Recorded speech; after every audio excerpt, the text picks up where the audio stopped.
Hello and welcome to episode 21 of the Regista Football Podcast. My name is Jack once again. I'm joined by my good friend Ben. How are you doing, sir? Hey Jack, I am happy to be talking to you about football today. How am I doing? I'm still a little sad, but it's always a good day if we can talk football. Exactly. Hopefully, the conversations we have can enlighten you, or at the very least, brighten your day a little bit. But Yeah. I understand why you're feeling the way you are. Ultimately, I mean, I'd be lying to you if I said like we've been in those title races with City before, and it's such a emotional roller coaster. I guess the unique hmm thing about this one is that they've only really made a title race out of it within the last few weeks, so it's Yeah. kind of come all of a sudden. It's quite unique in that aspect. Yeah, I think you can kind of see it happening. You Yeah, don't want it to happen. It's like a slow car crash, right? But now you're kind of looking at the late stages of it, and you're hoping that instead of a major crash, it's just a little fender bender, and you can continue moving forward towards that title race. exactly. Speaking of, I was going to try and make a joke about fender bender, but I couldn't think of one. We're going to get into everything we're covering today. So Liam Rosenior just got fired. We're going to talk about that really briefly. Speaking of car Actually, crashes, yeah, there we go. That's definitely much more of a car crash than a fender bender, isn't it?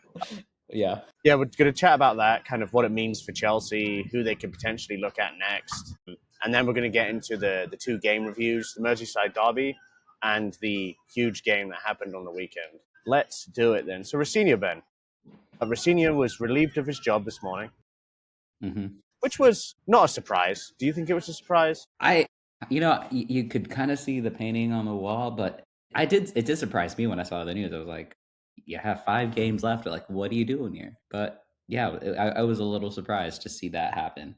I thought they'd at least like hold him through the last few matches and then release him in the beginning of the summer. I think the problem with that is just how cataclysmically bad they've been hmm recently. Like in the Premier League, I'll read the last five results for you in the league. Newcastle 1-0 loss, Everton 3-0 hmm loss, City 3-0 loss, United 1-0 loss, and Brighton 3-0 loss. They've basically not scored a goal in several Premier League games. The last time they won a game, actually, the last time they scored in the Premier League was March 4th when they battered Villa. They're on a really bad run of form. So I understand why they do it at the end of the day. And I Yeah. understand from the senior's perspective, dude, stick that out. Like they're gonna have Yeah. to they're gonna have to pay you like they've paid the rest of their managers as well. So they're in a really tricky situation, I think, with that because I think it's so important that they get Champions League football, but I don't know if changing the manager is going to result in that. Yeah, I don't think changing the manager at this state, unless they have someone really, really good lined up who can change end game results, like end season results. I don't know if they're going to be able to actually get Champions League. I think they'll get European football most likely, but it could also be even worse. Someone new can come in and they can be even It more could. unstable, and they could like fall down even further down the table. So I think it's an I wonder opportunity what. really for the teams around them to really put their foot to the pedal, put their feet to the metal and get something out of this and get ahead of them. I mean, they're eighth right now. Bournemouth have just gone ahead of them. Brighton have gone ahead of them. Change is needed. I don't think they can be in a situation where they miss out on Champions League football together. I can see why hmm they've made the change, but who do you think they end up getting in? I find this really interesting because, quite frankly, they've had every single manager they possibly could within the last few years. Yeah, I Obviously, being really don't know who facetious. they could get in. Yeah, like I really don't know who they could get in. Like they've had almost as many managers this Yeah, season, or they could have as many managers this year as Nottingham Forest, which is quite funny. Also, almost as many as it'll be as many as Spurs. So exactly. yeah, it's I don't know. Like when I was first thinking about it, and you and I talked about it about the other manager change that happened at the end of last week, with Irola, announcing that he's going to leave Bournemouth at the end of the season. We think he's going to go to Newcastle, but I wonder if there's something else, maybe a last minute deal that's happening that's going Yeah. to get into Chelsea. Do you not think that is written on the wall, the Iraola thing?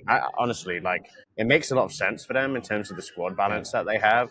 But I don't know if he's established enough to make Chelsea fans genuinely happy. That's the kind of reservation I would have on that one. Yeah, I don't know if he's been established enough. I think he's done some great work with Bournemouth. Yeah, And I do think that Newcastle seems like the next step for him if he stays in the Premier League. I agree. But I really don't know who Chelsea will be bringing in. I know they joked about doing a Ted Lasso and bringing in an American coach, so it could be Jesse Marsh. Who knows? God, imagine that. No. I guess that remains to be seen. We'll keep reporting on it as it comes in. I am curious to see the direction they go because, to a point, senior. I mean, ultimately, I think it was just a ridiculous decision. Hmm. He doesn't have. He hardly has any experience at the top level of football, and they expect him to manage a job with one of the clubs that are probably under the most scrutiny in terms of the media. It's just tough. But Yeah. yeah, interesting situation, and we'll continue to monitor that. Let's get into the games then, shall we? So let's start with the Merseyside Derby. The game is kind of nuts in itself. We land a killer blow at the end. This is the first Merseyside Derby at the Hill Dickinson Stadium, so Everton were absolutely up for it. The main end, I don't know what it's called, forgive me, Evertonians, but it looked amazing before kickoff. Massive tifo, blue flares everywhere, like they showed the world how much they care about this game, and they played it that way. A lot of how this game goes is dictated by the occasion, and we'll definitely get into it. The scoreline is 2-1 to Liverpool. Thank you for correcting that on the notes. It's definitely 2-1. Let's talk about the lineups, actually. So there are some interesting Hmm. changes for Liverpool that I think really dictate how the game goes tactically. Jones starts at right back, which is probably the most interesting one. Szoboszlai is at DM. I actually like him playing there. There's a lot of Liverpool fans that complain about him when he plays deeper, but he's a duel winner, man. I just want a guy in there that can break up play and help progress the ball forward, and he's really good at that. Isak starts because we don't have Ekatike, and then Robertson starts, which makes absolute perfect sense to me. It's what we were talking about in the build up to that, mainly because he just knows what these types of game means.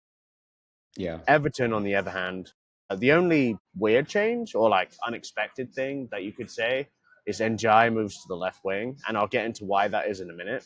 The game itself, Ben, and we watched it together. It was quite a strange game, wasn't it? I'd say the game was played with like a bunch of intensity, but the game unfolds tactically how it does. I think because of the occasion. What do you think? Yeah, I think like the team set up like to play a game which they knew was going to be physical in certain Yeah, ways. Just with having Robertson starting in as left back, dropping Sobo into the DM, like I feel like it is a big occasion. It is the first Merseyside derby at your stadium as Everton hosting your rivals, and you want it to be the best thing that you can yeah, have it be, which is a win.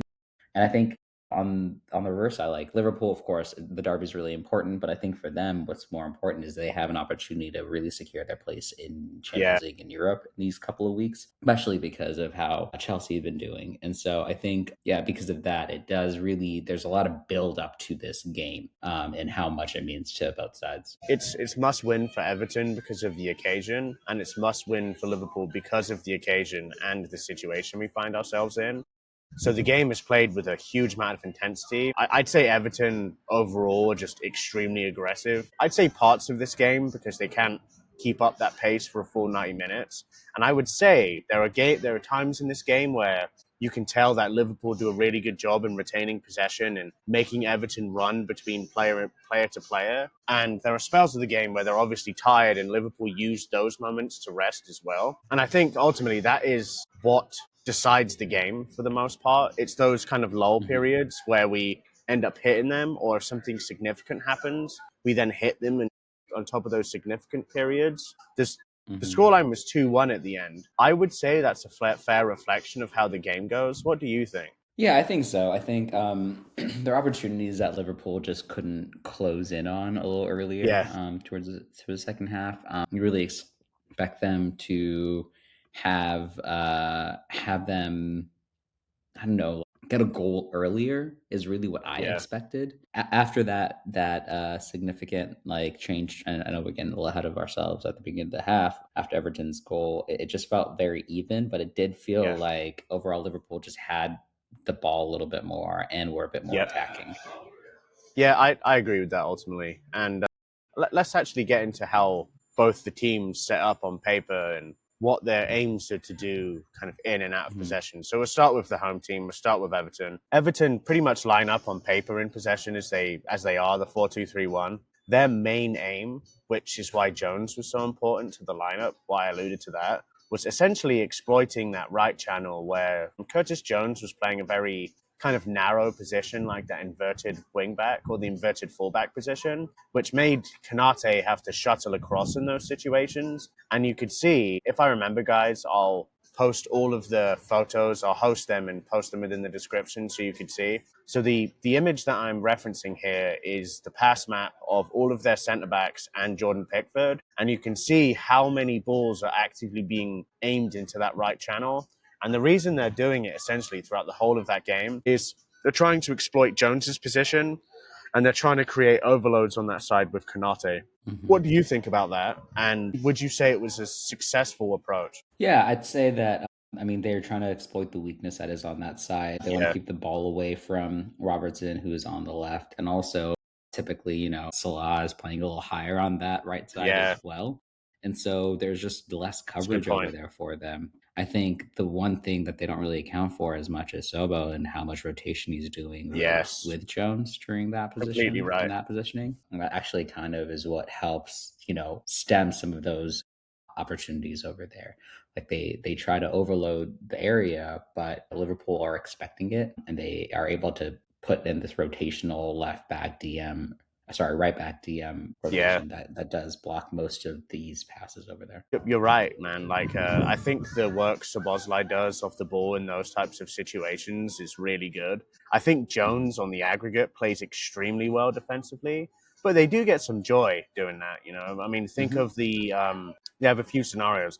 Remember I don't know if you were there at the time because I know you didn't arrive at the game specifically at kickoff, but Beto has a chance as he goes through, which the ball is played into that channel, and he basically hits the fucking corner flag, but he is in Mm, the right channel and it is exploiting that space. Kieran yeah. Dewsbury Hall has a situation where a pen is given away, or like there could be a pen shout. I don't think it was a penalty, but Kanate just leans on him, but Yeah.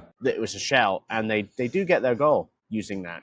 Like a Yeah. ball into the right channel, pulls a bunch of players across, and it was successful throughout the game. Something I do have to say is Beto was a handful, man. Like whenever they had the ball, they were going long consistently. And Beto is just Mm-hmm. made to run channels and be a nuisance. And he's giving both Kanate and Virgil some trouble most of the day. Yeah, I feel like Beto, like at the beginning of the season, like I would expect a lot more from him, and he just didn't kind of produce. But you feel like there's these players who are, I guess we'll call them springtime players, because Arsenal has one of them. But he did turn up, and he did feel like he was really comfortable in this game, Yeah, and he just kind of looked like he was going to get one eventually. yeah, and he does eventually, and we'll get into the goals in a minute. So that's their in possession shape. Like I said, to recap that, main aim is to play the ball in the right channel, exploit how aggressive Liverpool are on that right side. Jones's position, Kante having to shuffle across. Worked for them at times, did give them some success, but I think Liverpool adjust to that specific tactical approach really well after we concede. And it's really simple how we do it. We basically just say, hey, we need an extra man in this zone at all times because this is how they're attacking us. And we can kind of Hmm. thwart what they're doing from there. But Everton out of possession. Everton's main aim essentially was to funnel the ball to that right side, mainly because, I mean, teams typically don't want Van Dijk getting on the ball. Van Dijk is 99th percentile for progressive passes and forward passes per 90. So he's so good at playing the ball in between the lines. You'd always rather Konate picks up the ball. And it's why so much onus is put on Curtis Jones in this game. The ability to pick the ball up of Konate and progress the ball with the use of the other midfielders. But essentially, that's what they're looking to do: is funnel the ball down that right side, be aggressive, win the ball back high. They do have a decent bit of luck with that at the start of the game, and that's where some of their chances do come from. Look at photo 1B, people. If you want to look at that pressure map, I've added it there. You can see there's such a right side bias there when it comes to how they press in this game. And it is because Hmm. of that. They are looking to take advantage of the amount of people they have over on that side. Top pressers in the game, in fact, to prove this, are Garner, Kieran Dewsbury Hall, Mikolenko, and Njai, all left sided players. looking to kind of press both Jones, Bosley, Gravenberch, and Salah at times, but that's ultimately what they're trying to do. I'd say it's somewhat successful, but I think the way we are able to play out in this game is exacerbated in a positive way by how good Jones is on the ball. And we'll get into that when we discuss Liverpool in possession shape. But what do you think about their out of possession approach, Ben, in this game? And what could they have, at the very least, what else could they have done? Or I mean, do you think the strategy was a good idea? I think that's the strategy that makes the most sense. Like you are going to the weaker side of the Mm-hmm. defense, not just like in this match, but more historically as well. Like I think that that would have worked either way, whether it was Jones, Bosley Yeah, in that position, or even if it was Frimpong, because you'd expect Frimpong to play a bit more attacking. So I think that yeah, was the game plan. That's the weakness or the quote unquote weakness that they saw. Also, like if you're pressuring down the other side of the pitch, you do have to face up both Virgil and Robertson. And I think like it was just preferred to go down the side that they went because they would find more joy from that side. So yeah. all of it really does make sense. And it makes sense that that's how they're funneling the play out of possession as well. Exactly. Yeah, I agree with that. Ultimately, I guess let's get into Liverpool's in possession shape, and we'll discuss how they decide to deal with that and how they adjust. Yeah. Liverpool do set up really heavily in a 4-2-3-1. Look at image 1C.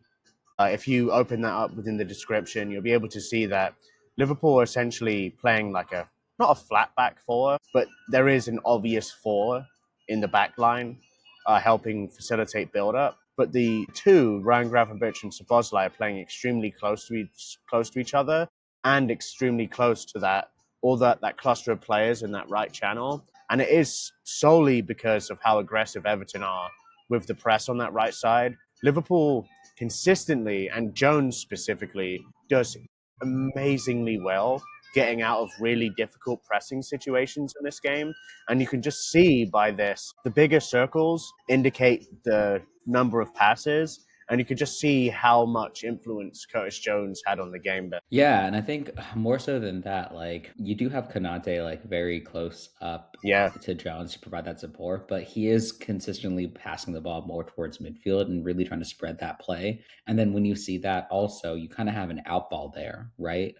From Grav and Dom kind of going straight across to Robertson, or you know trying to find Gakpo on a free run out there. What exactly. does surprise me is it also pulls Florian Wirtz a little closer to that side of the Yeah. pitch too. And I wonder if you what would happen if you kind of like let the two DMs, great DMs slash non DMs, have a bit more control and push Wirtz out a little bit more, a little closer up to Alexander Isak. I wonder if you'd have a few more opportunities to really play the ball out to them and take advantage of that a weak side for I actually think that's a really phenomenal point. I think a lot of where Florian Wirtz has been great in the past is his ability to dictate what happens in the final third. I don't mhm. really want to see Florian Wirtz having to drop as deep as he is there. Like, he is an attacking Yeah. midfielder. His best Yeah. work is done closer to the striker, closer to kind of inside forwards. And I think there are situations where he's having to drop so deep in possession that once Liverpool are breaking with the ball into the third phase, he's too far behind play to be able to Mhm. make like an impactful, like decisive decision and do something on it. And you can see really within this passing map how close he is to the other midfielders. But a lot of that, honestly, is vindicated by the idea that how aggressive they press on that side means having a Mhm. bunch of players closer together to be able to progress the ball up the pitch works. And it really Yeah. alleviates Liverpool of some stress sometimes. Yeah. They are aggressive in this game, man. And what Liverpool doing extremely well is move the ball up, but know when to switch it. And you can see like all of the passes into Robertson and Gakpo from all of these players. Yeah. Yeah, they are like it's truly like a pivot, right? You talk about a pivot in Yeah, the middle of the pitch, and that's really what that it is. Yeah, and Verts, I totally get it. Like because of the press, he's trying to be a little closer to receive those balls. And the reality is, even if he receives a ball there, he will get away from his people. Like when I think of Verts, right, I always think about him running past three, four people, like weaving in and out. And I think like if you give him the ball, give him the space, or let him, you know, kind of find that space, he'll be able to as well. exactly. Yeah. So that's the in possession plan for Liverpool. Let's get into the out of possession plan. Liverpool have most of the possession in this game. They kind of dominate possession to a degree. Liverpool press really high in this game. and really squeeze Everton. Mainly, though, when Everton decide to play backwards from their midfield to their defence, I really noticed the fullbacks would lock on to the wingers and they'd essentially be playing man to man when the ball goes backwards. We'll get into it in a minute, but that is actually how our first goal ends up coming through. Most pressures for Liverpool in this game are in the right channel, mainly because of how the players being dictated within the game. Most of this game was basically played in half the pitch, Ben. It's kind of weird, Mm-hmm. but that's how Everton wanted the game to go, and Liverpool were happy enough to do it because of the types of profiles we had there. I'd say our out of possession plan ultimately was quite successful. I don't think of many situations really where Everton were easily able to build through Liverpool. Mind you, that wasn't really their intention, but ultimately, like if you guys haven't figured out already, the whole tactical battle in this game was how Liverpool adapt to that right side, how Everton can create overloads in transition. And when I say transition, I think this is extremely important. That overload means a lot less if Liverpool's rest defense is set. But what they're looking to Mm-hmm. do is Liverpool loses the ball and they launch the ball forward to try and exploit those man advantages. Where I think Jones deals with it pretty well on the aggregate.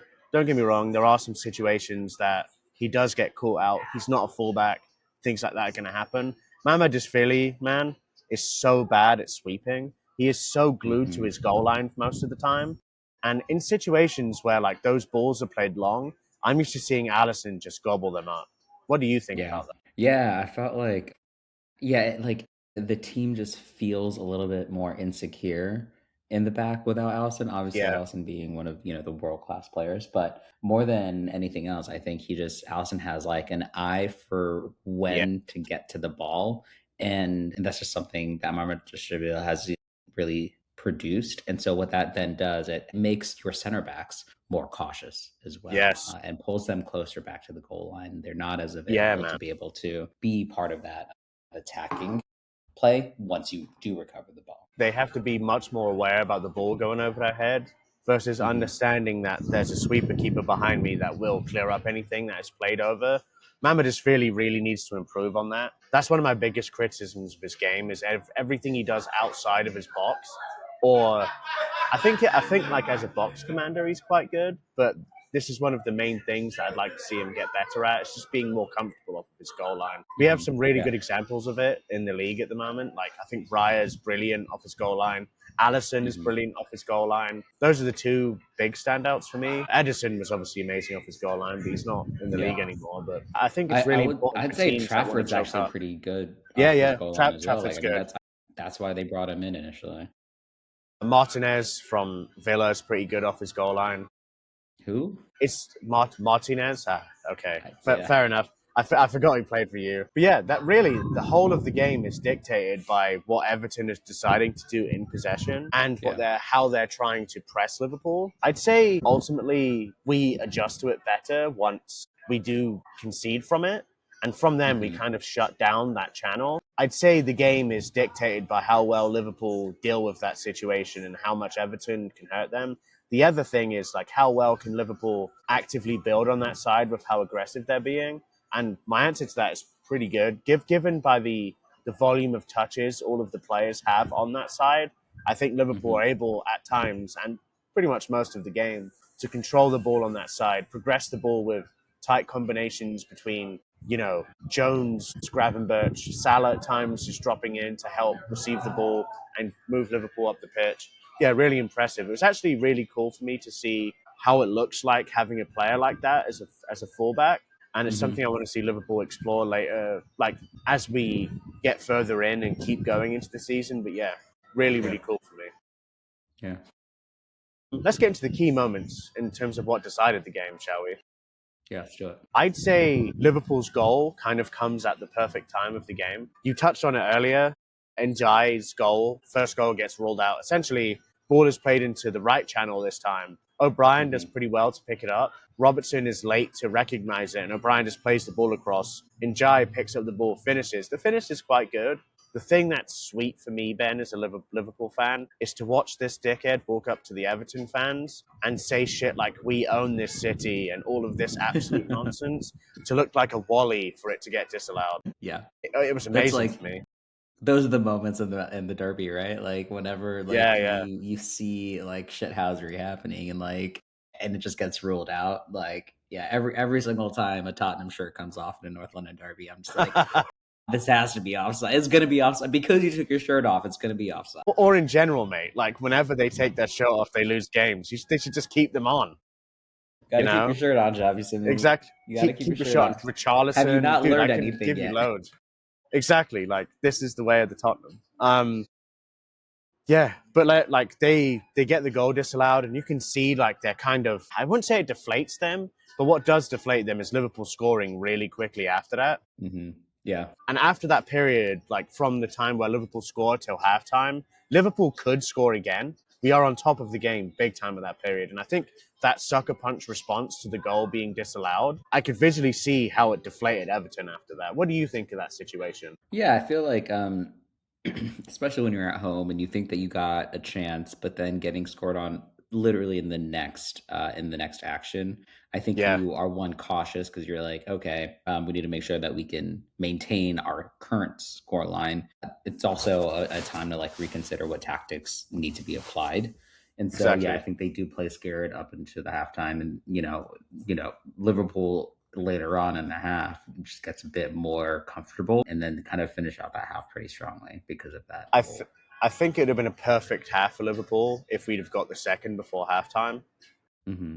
We couldn't do it, but I think that would have really been a really like good Derby performance. Yeah. Ride the storm, deal with some adversity, come back and punish them again.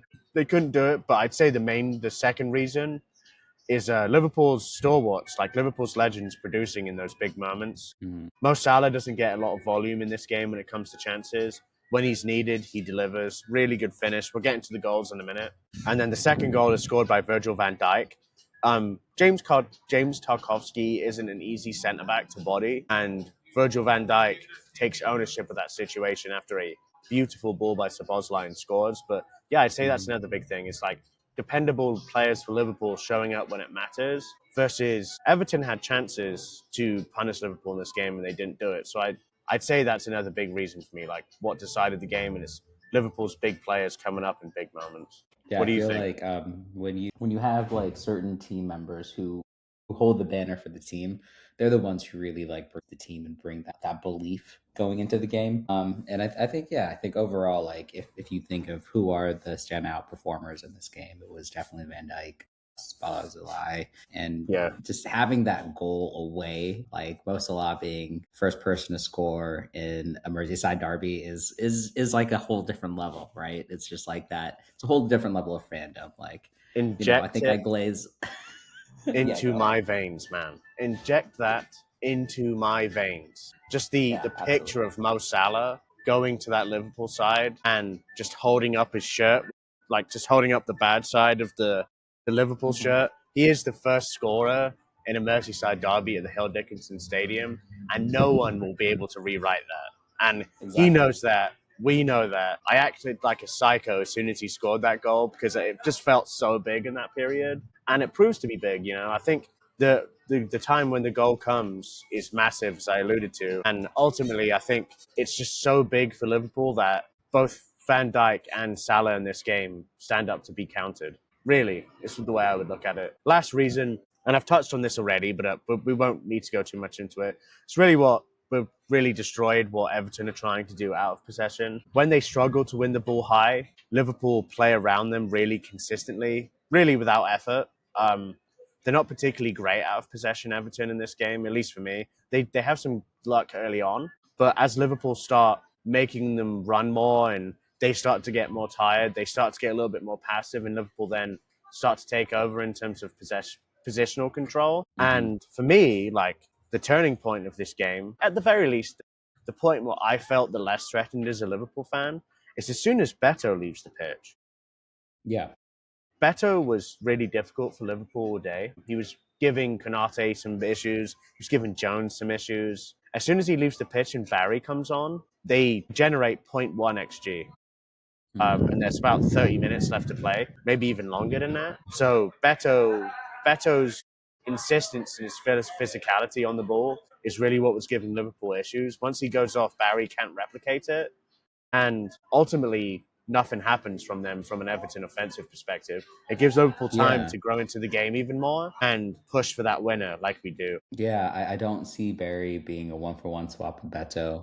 I mean, they are similar, but like Hmm. Beto is just a bit more Mature. aggressive. Yeah, he's a more matured striker, whereas Barry is like the understudy, and it very much showed like the gameplay continued in the same manner, and it didn't meet what Barry actually could have done. Honestly, during this time, I feel like Barry could have dropped a little bit more and could have had like a stronger partnership with his wings rather than having to be that sole player up top. Yeah, I agree with that. I just don't think he knows how to use his body as well as Beto does.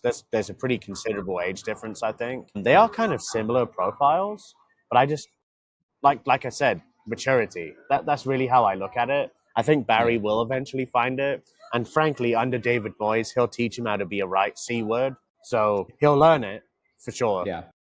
Barry coming on and Beto going off really changes the game for Liverpool, and I think it helps us, or at least facilitates us moving the forward, moving the ball higher, moving the ball faster, and being more aggressive in their final third. Let's get into goal analysis, shall we? So we're going to bring back Lucky or Good in this segment, guys, because I really like this segment, and I've had some feedback from some of our listeners that they like it too. So let's do it.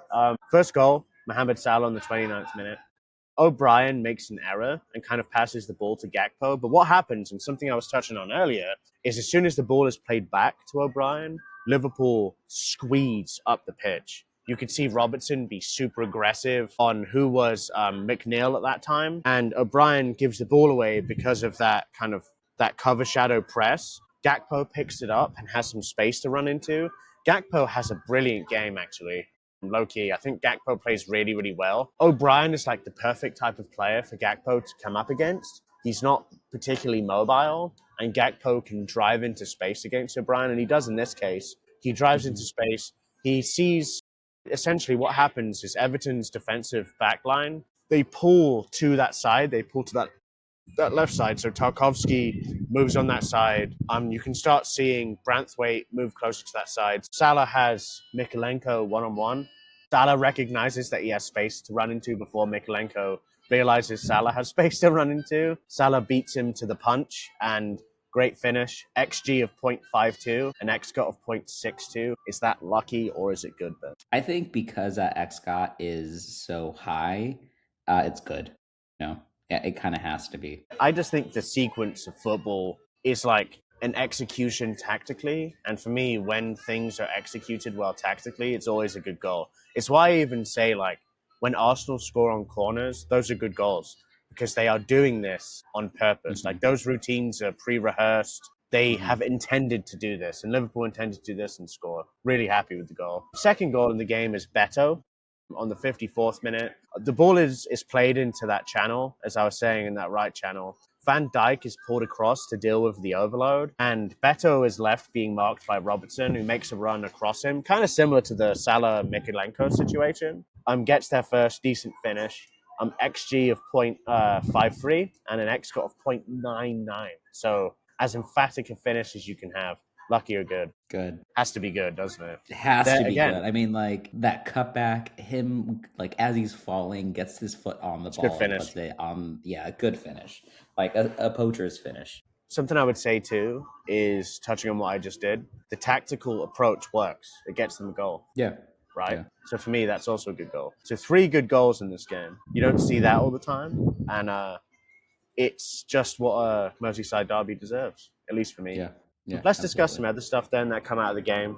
I think Isak has a pretty poor game. He has one chance in the game, which I think is quite well worked, but he is extremely isolated, kind of as you touched on just now. I think he does a really good job in running off of the shoulder, or like at the very least being on the shoulder consistently of the back line, but he just isn't found consistently. And I think that's just not only is that the nature of the game, but Liverpool have dealt with their strikers like that consistently throughout the season. Like Ekatike is a much more ball to feet type of striker. Hmm. When Isak can do that, he's much better with the ball in space. There are situations where Liverpool find him, but they don't do it enough for me, Ben. Yeah, I think a part of it is kind of overall structure and how it was built up and where they're focusing.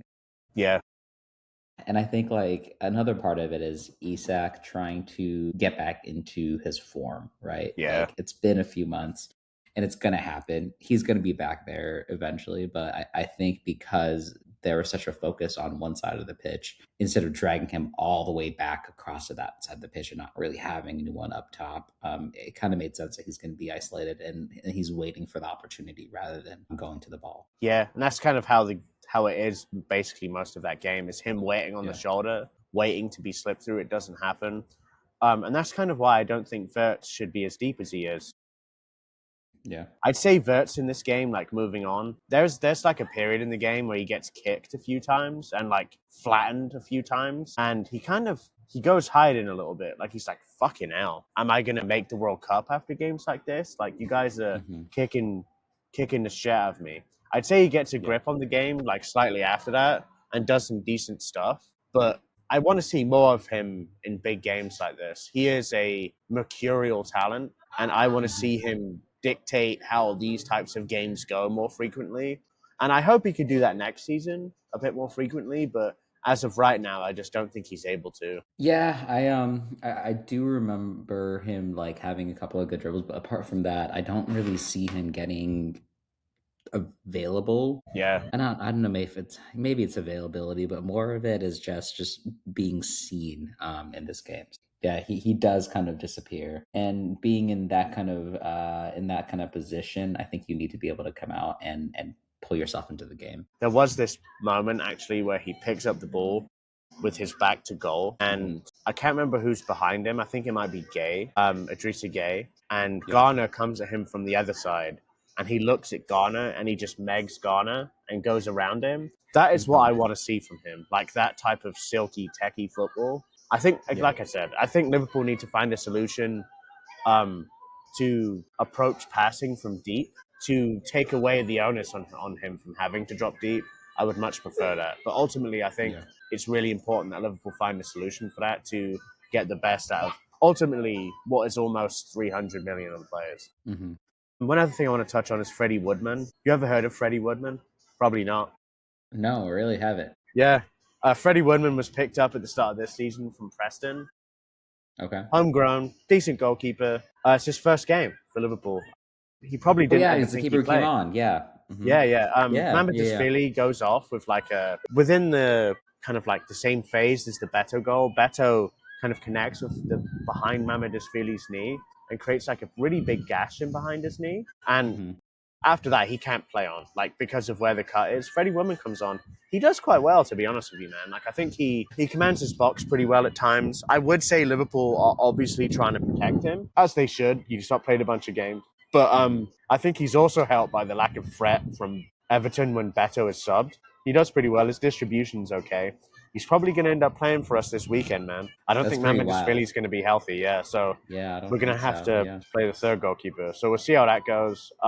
Final verdict to the game, really. I'd say Liverpool are the better team on balance of play for the most part. The key moments really are the biggest reason for the win for Liverpool. Ultimately, I think Liverpool taking advantage of those key moments with Salah and Van Dijk. Like I said, my main takeaways from the game: Liverpool's legends stand up to be counted.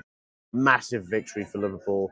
First Merseyside Derby at the Hill Dickinson. I'd like to see Jones at right back a lot coming out the end of this. I just want to see what it's like having that type of passer. If you remember, in fact, you know this as well as I do, City have decided to employ like basically two centre mids at fullback. And what it's Yep. done is it's basically given them a bunch of central access and it Hmm. creates havoc for teams in Yeah. possession. So I'd really like to see if Liverpool can implement something like that near the end of the season with Curtis Jones. It really helps us get off the pitch and made our ball progression look much better. Kind of the match for me, if you haven't guessed already, Ben, is Curtis Jones. Had a difficult challenge playing out of position, especially given the fact that Everton's whole game plan is predicated around targeting him. On the aggregate, I think he defended really well. In possession, I think he was excellent. Like he helped Liverpool dictate the tempo of play, really helped Liverpool get up the pitch. Some stats for you. I was expecting to assist throughout the game of 0.2. I can't actually remember a time where he delivered the ball into the box. Maybe that's just me. Yes, 94% pass accuracy with 84 passes, 16 ball recoveries, which is the most in the game, and a season high for Liverpool Football Club. I think a lot of that, though, is predicated on the the tactics of the game, because of how funneled down that side of the game is. He just has to have a bunch of involvement. He has 118 touches, which is the most in the game by about 40, and his dual win rate is 65%. Monster performance from Curtis Jones. There's some talk for him potentially leaving Liverpool. I would love him to stay. He's really, actually, he's the only Scouser we have left in our squad. Yeah. At least that's good enough to play for the first team. I don't want to see him go, man. I want to see him stay. But that's ultimately Merseyside Derby. How would you feel about a part two? Yeah, let's do a part two. I think there's definitely a lot more analysis, and I think we can do a deep dive in this game because of how deep this and important this game Yeah. is. And if listeners, if you didn't hear it before, we do have a new structure that Jack kind of came up with, which we really want to start doing in our podcast before. And I really like the structure. I'm gonna adjust our notes so we can address it in the part two. Perfect. Yeah. I hope you guys have enjoyed this episode today. Yep. Like always, if you have enjoyed the podcast thus far, give us a rating on Spotify, subscribe to the YouTube channel. Just keep following Regista Podcast, keep commenting on everything we have. Thank you for everything you guys are doing in terms of the support. We appreciate it. Apart from that, we're going to sign out. Peace. All right. Cheers, y'all. Cheers, guys.